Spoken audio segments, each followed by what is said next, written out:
Prokuroria e Tiranës sekuestroi pasuritë të familjes së Sajmir Ali Mehmetit, i njohur me Novkën Dentisti, ndërkohë që në dhjetor të 2018-s ai u dënua nga një gjykatë federale në Manhattan me 22 vite burg për ofrim të mbështetjes materiale ndaj grupit ekstremist Shteti Islamik dhe për mashtrim me pasaportën.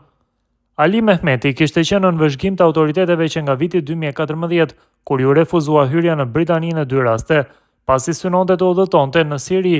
Sipas FBI-s, ai kishte bler thika dhe pajisje ushtarake dhe kishte luajtur video ku shfaqej një luftëtar i ISIS duke ekzekutuar të burgosurit. Ai kishte deklaruar gjithashtu se planoi të udhëtonte drejt Sirisë së bashku me vëllain, i cili më pas u arrestua po ashtu.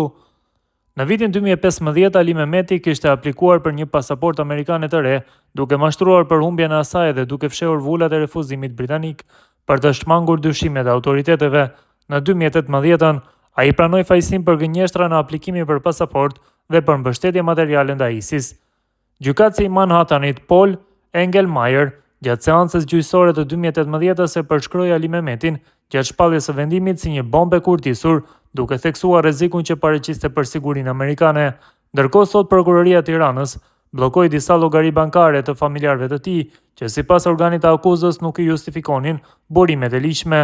Pasuritë e bllokuara janë llogaritë e shtetasit me iniciale ZA me gjendje lek, si dhe depozitat në vlerë në dollar, por edhe llogaritë e shtetas SVA me gjendje euro, rreth 15.000 euro, dhe llogaritë e shtetasve ZA dhe VA me gjendje lek, rreth 11.734.000 lek.